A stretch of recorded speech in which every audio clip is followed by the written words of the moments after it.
Today I'm going to be practicing for first LEGO League Australian Nationals while solving Rubik's Cubes. And I've got my timer here. I'm going to start with this mission over here. Okay, so I'll start the timer.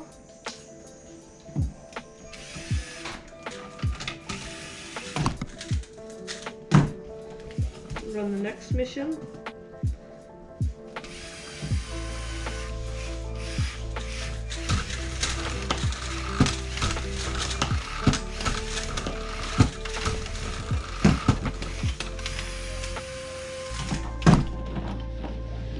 Okay, first two missions are complete.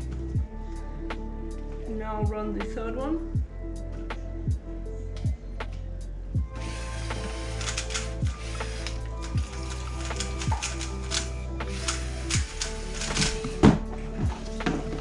And the last one.